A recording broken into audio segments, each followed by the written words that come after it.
Bonjour à tous et bienvenue pour cette nouvelle vidéo. Alors comme prévu, aujourd'hui nous allons parler des astuces, des petites choses qu'on peut faire dans son quotidien pour rester en contact avec la langue, même lorsqu'on n'est pas à l'étranger. Alors finalement en préparant ça, je me suis dit que ça allait être un petit peu long et j'ai donc décidé de découper ce sujet en 3 vidéos, avec la première aujourd'hui. Donc en premier lieu, on va traiter plutôt des compétences passives, c'est-à-dire les astuces, les choses qu'on peut mettre en place pour lire et écouter au maximum l'anglais. Dans un deuxième temps, une deuxième vidéo, je vous présenterai plutôt des astuces pour la production, les compétences actives, c'est-à-dire la production orale et la production écrite. Et puis dans une troisième vidéo, en fait, j'aborderai plutôt le thème de la rencontre, des échanges en direct avec des personnes, comment on peut rencontrer des gens et puis s'immerger dans un contexte un petit peu plus multiculturel, même quand on est dans son pays. Bon, je pars du principe là qu'on est en France. Voilà, alors on va démarrer tout de suite avec le premier sujet et puis je vais démarrer avec en fait plutôt la compréhension orale. Alors c'est vrai qu'il y a une chose qui vient très souvent, la plupart d'entre vous, vous aimez bien les séries, vous êtes même abonné parfois à Netflix parce qu'on peut recevoir les séries et les choses plutôt en anglais, il n'y a pas de traduction, etc. Et c'est une bonne chose. Alors je vois de plus en plus d'élèves en fait qui sont au format série. Moi je dirais comme conseil, essayez de varier un petit peu les durées, c'est-à-dire que si vous êtes abonné plutôt à des formules de 45 minutes, essayez de voir aussi de temps en temps des films qui sont plus longs, qui durent 1h30 par exemple, pour travailler la concentration et la durée un petit peu plus dans certains cas, et puis quand vous disposez de ce temps-là aussi pour vous. Donc ça c'est un premier point. Le deuxième point c'est pour répondre à des questions que je peux avoir en cours, n'hésitez pas à voir des films dont vous connaissez déjà l'histoire. En fait c'est pas un problème, si vous avez vu déjà un film en français, vous connaissez la trame, etc. Ce sera pas du tout problématique de le regarder en anglais. On n'est pas obligé de partir sur de la découverte à 100%. Au contraire, vous aurez un petit appui de départ si vous avez peur de vraiment rien comprendre, etc. Donc vous allez peut-être même prendre plus de plaisir à regarder un film que vous connaissez déjà bien, plutôt que quelque chose que vous découvrez. Vous allez peut-être manquer des éléments, etc. Donc ça, c'est pas un problème. Et le troisième point, ce sera celui des sous-titres pour cette partie, c'est-à-dire est-ce qu'on met des sous-titres ou pas. Alors j'ai envie de dire ça va dépendre de votre niveau.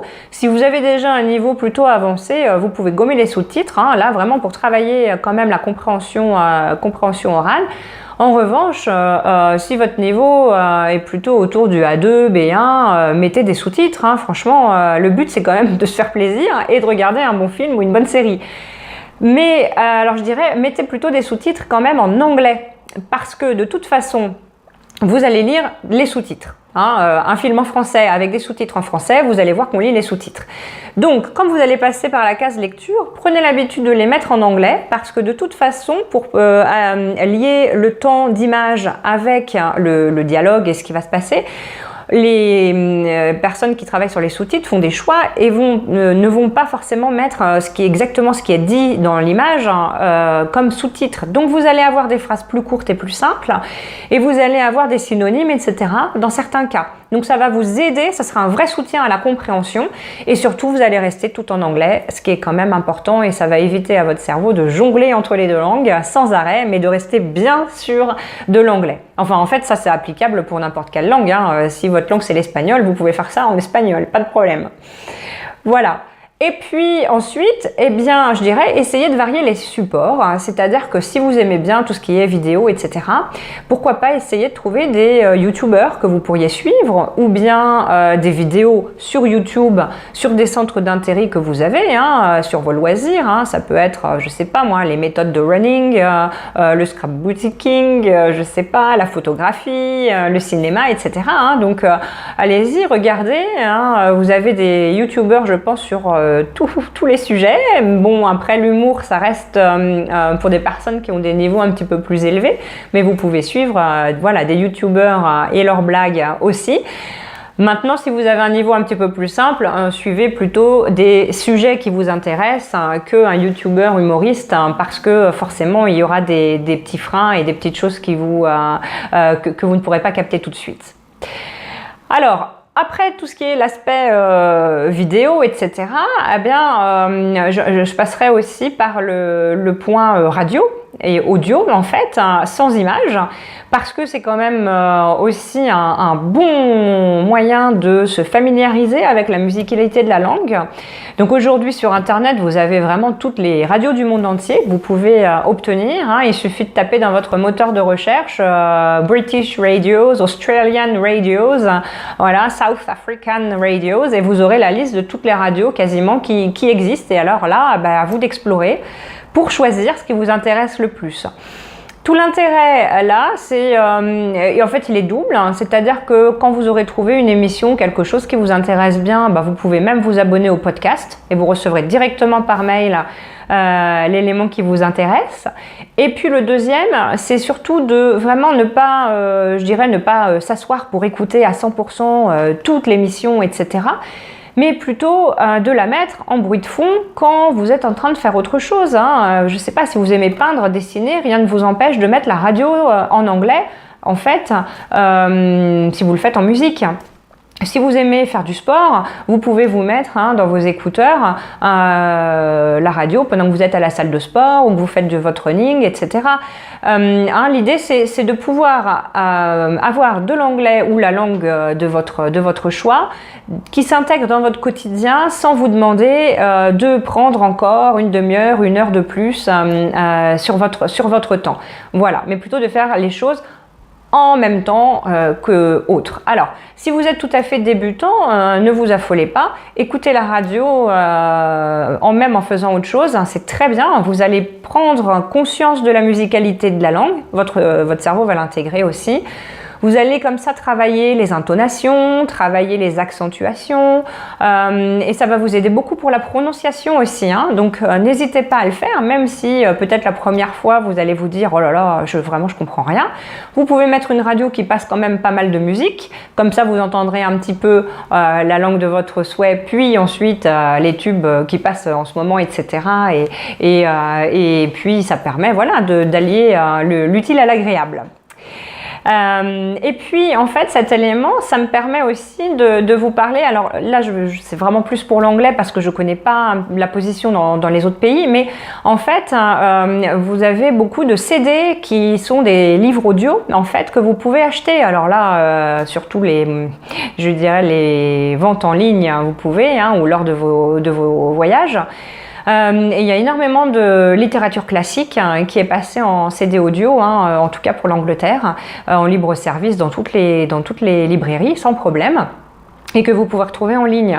Alors ça, c'est d'autant plus intéressant qu'en plus, ce sont des acteurs qui lisent le livre, donc on a vraiment une belle prononciation, une belle accentuation, etc. Donc ça, je ne sais pas quel est le marché, je ne sais pas pour l'espagnol, l'italien, etc. Mais en tout cas, pour l'anglais, vous avez vraiment un choix énorme que vous pouvez trouver en ligne très facilement. Et ça, vous pouvez vous le mettre aussi dans la voiture, sur votre temps de trajet pour aller au travail, voilà. Donc, je dirais pour conclure, profitez vraiment des temps un petit peu morts ou des temps de relaxation pour passer ce temps à écouter, que ce soit vos trajets professionnels ou pour aller à votre salle de sport, etc. Des temps un peu qu'on peut avoir à la maison, ménage, vaisselle, tout ça, qui sont pas forcément palpitants, donc voilà. Et puis comme je disais tout à l'heure, quand vous courez, si vous faites de la marche, etc., vous pouvez vous le mettre un quart d'heure, le temps peut-être d'arriver dans la nature et puis après de profiter du chant des oiseaux, mais de vous mettre un petit peu. Et n'essayez pas d'aller sur une durée farfelue, 10 minutes, un quart d'heure déjà, c'est super, parce que si c'est 10 minutes, un quart d'heure, 3-4 fois par semaine, voilà, c'est ça l'important. Voilà, alors nous allons poursuivre avec la deuxième partie qui était donc la compétence écrite. Donc on est sur les compétences passives, c'est-à-dire en fait tout ce qui va être la lecture. Alors écoutez, déjà en fait une petite chose toute simple qu'on peut faire dans son quotidien, c'est de faire passer tous nos petits appareils, c'est-à-dire le téléphone, la page d'accueil de l'ordinateur, etc., en anglais. Alors, la page d'accueil de l'ordinateur, tout l'intérêt, c'est aussi que de ce fait, vous allez avoir tous les titres, gros titres et les news en anglais et que quand vous avez un petit peu de temps, vous aurez peut-être la curiosité aussi de cliquer sur une des images pour aller voir un petit peu ce qui se cache derrière comme info. Voilà, c'est 5 minutes, mais c'est pas grave, c'est vraiment tout l'intérêt de ces petites astuces. Voilà, et puis donc, quand je parle du téléphone portable, la tablette, etc., comme ça, vous aurez aussi tout le vocabulaire lié à ces petits appareils quand on veut finalement discuter, quand on dit je t'envoie un texto, etc. Bon, comme ça, on a tout en place pour pratiquer régulièrement. Le deuxième point, on parlait tout à l'heure des vidéos sur YouTube et des petits mots-clés qu'on peut mettre pour trouver des vidéos. Et en fait, c'est exactement pareil pour les sites internet. Utilisez aussi vos passions finalement comme toute cette richesse pour pouvoir aller trouver ce qui se fait dans votre domaine de prédilection à l'étranger, sur les autres continents. Donc en tapant 2-3 mots-clés, pareil, dans le moteur de recherche, vous trouverez sûrement plein de sites internet liés au domaine qui vous intéresse et souvent d'un site on clique sur un autre et puis un autre et là je pense que vous aurez de quoi vous occuper quelques semaines. Voilà, avec un thème qui vous intéresse particulièrement. Alors après tous les supports je dirais électroniques, il y a aussi tout simplement la lecture. Alors, une petite mise en garde avant, je dirais évidemment, si vous n'aimez pas lire du tout en français, c'est peut-être pas à vous que s'adresse un roman de plusieurs centaines de pages dans une langue étrangère. Faites vraiment ce qui vous intéresse. Si vous aimez plutôt les magazines ou les journaux, si vous aimez les BD plutôt que les romans, trouvez ce qui vous intéressera dans la langue de votre souhait. Donc des magazines, tout ce qui est magazines, journaux, etc. Vous les trouverez facilement dans les bureaux de tabac, surtout si vous habitez dans une zone touristique.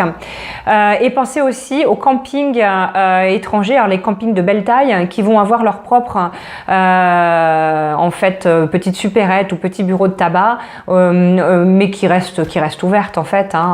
C'est souvent à l'entrée du camping qu'on va les trouver, donc n'hésitez pas. Surtout si vous habitez une région qui est finalement très peu touristique, vous pouvez profiter de vos vacances pour ramener quelques supports que vous lirez tranquillement ensuite à la maison le week-end. Donc voilà pour ça. Ensuite, en ce qui concerne les livres, je dirais que bon, aujourd'hui, les librairies en ville sont quand même bien pourvues. Vous trouvez, là je parle pas des manuels scolaires, vraiment dans les librairies, mais vous trouvez aussi déjà les best-sellers facilement, même s'il y a parfois un petit décalage entre la sortie dans le pays anglophone par rapport au moment où il sera présent en fait dans les librairies françaises. Mais bon, peu importe, si de toute façon vous ne l'avez pas déjà, eh bien, ça sera l'occasion de l'acheter. Donc là, c'est pour des romans tout en anglais. Et puis, vous avez pour les apprenants d'anglais des livres qui vont être tout en anglais aussi, mais dont le vocabulaire sera soit traduit, soit expliqué en anglais. Avec parfois des petits exercices aussi en fin ou en début de livre et qui sont tout à fait intéressants et qui vont aussi souvent avoir indiqué dessus le niveau en fait du cadre européen des langues.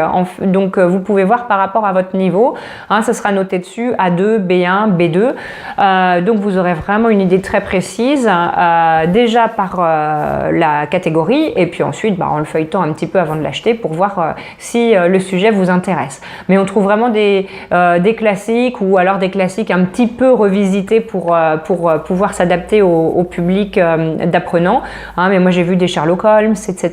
Donc si vous aimez ce type d'ouvrage, vraiment c'est intéressant. Voilà, donc je pense à 2 librairies en particulier là sur les villes que je connais bien et qui sont Cheminant à Vannes et la librairie des Volcans à Clermont-Ferrand et où de toute façon vous trouverez quelqu'un pour vous aider si vous avez besoin de renseignements. Donc voilà, et puis alors le dernier point vraiment plus destiné aux apprenants là qui ont des cours en fait en parallèle, en fait en compétences voilà de lecture, c'est ça qui va vous aider aussi à apprendre du vocabulaire. Et n'hésitez pas, donc quand vous avez des cours et puis une liste de mots à apprendre, parce qu'évidemment sans vocabulaire c'est compliqué de communiquer, donc il faut l'apprendre, mais plus on avance en âge, plus c'est difficile d'apprendre des choses par cœur. Et bien n'hésitez pas à vous laisser des petits post-it, 4-5 mots comme ça, un peu partout sur vos lieux de passage habituels. Ça peut être le tableau de bord, ça peut être le frigo, ça peut être je sais pas moi, le miroir de la salle de bain. Et comme ça, vous allez de temps en temps pouvoir passer devant, l'air de rien, et les relire tranquillement. Et vous verrez qu'à la fin de la semaine, si vous les avez mis à des points stratégiques, j'ai quelqu'un récemment qui me disait, voilà, la liste était restée sur la table du salon, ce qui fait que tous les jours, elle pouvait jeter un petit coup d'œil dessus. Et ben, vous verrez que vous les apprendrez sans même faire l'effort de vous asseoir pendant 1 heure là et puis d'essayer de faire rentrer tout ça, mais que en vous y prenant plusieurs fois par jour, l'air de rien, et ben ça rentre aussi très bien. Voilà. Donc ça c'était vraiment des petites astuces pour pouvoir faire des petites choses au quotidien. La prochaine vidéo, comme je le disais au début, sera sur les compétences plutôt actives, c'est-à-dire la production orale, la prononciation, etc. Et puis la production écrite, donc rédiger quelque chose. Voilà, alors je vous dis à très bientôt. Au revoir.